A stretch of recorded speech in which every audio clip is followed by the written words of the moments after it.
Бишкекте соңку жылдары абанын булганышы башкы экологиялык маселеге айланды. Өзгөчө көйгөй кышкысын курчуйт. Кара түтүн шаарды каптап, эл булганыч аба менен дем алып жатабыз деп кайгыда. Жаратылыш ресурстары экология жана техникалык көзөмөл министринин айтымында ыштын эң жогорку көрсөткүчү 2021-22 жылга атталган. Ал эми 2023-24 жылы абанын сапаты жакшырган. Көрсөткүч азайганы менен ыш маселеси коомдун көңүл чордонунда. Түтүн өзгөчө Кыргызстанда климаттын өзгөрүшүнө байланыштуу, өзгөчө кыш мезгилинде көп региондордо көрүнүшкө айланып калды да, өзгөчө Бишкек шаарында.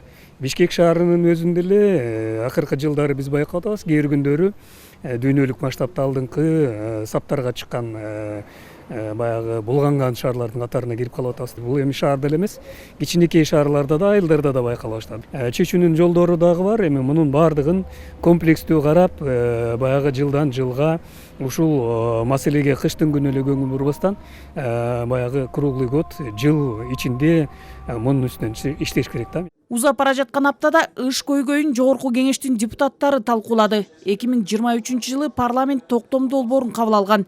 2 жыл мурда жаратылыш ресурстары экология жана техникалык көзөмөл министрлигинин алдында мекемелер аралык комиссия түзүлгөн. Министр Бишкек шаарынын мэри баштаган жетекчилер бул аралыкта аткарылган жумуштар тууралуу маалымат берүү үчүн парламентке келди. Бunda bir топ маселелер турат. Жаратылыш ресурстары экология жана техникалык көзөмөл министри ыштын негизги себептерин атады. 40% үйдү жылытууда колдонулган көмүргө, 20% унаалардан чыккан зыяндуу заттарга байланыштуу. Калган пайызы турмуш тиричиликте колдонулуп жаткан зыяндуу заттардан таасир этет. Бишкек четиндеги таштанды полигону ышка 10-15% таасир этчү. Такай түтөп турган таштанды жайдан майда бөлүкчөлөрдөн тышкары уулуу газ да чыгып турган.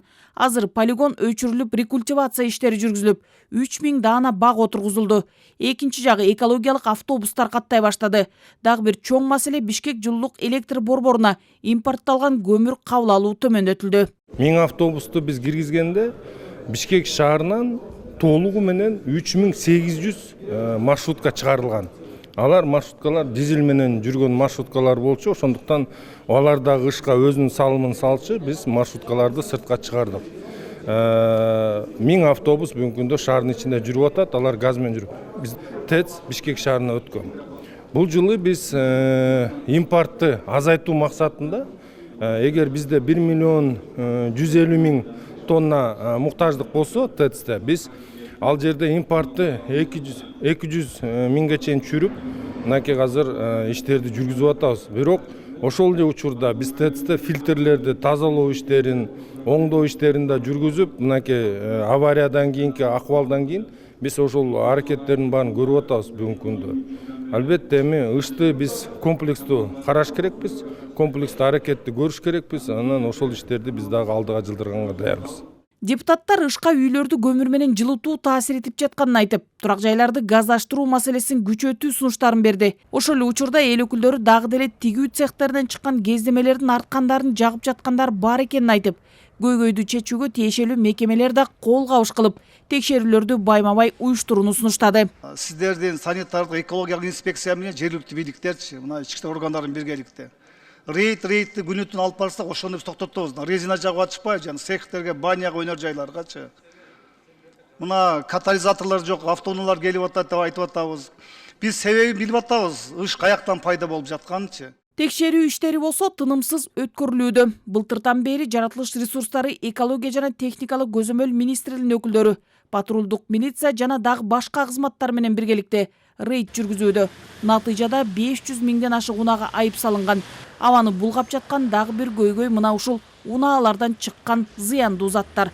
Бишкек шаарында расмий 426 миң автотранспорт катталган. Алардын 333 миңи 15 жылдан жогору колдонулуп келе жаткан унаалар. Алардын катализаторлору болсо деле иштебейт. 500 миңден ашык ушу айдоочуларга, нормадан ашык чыгарган айдоочуларга штраф айып пул салынды.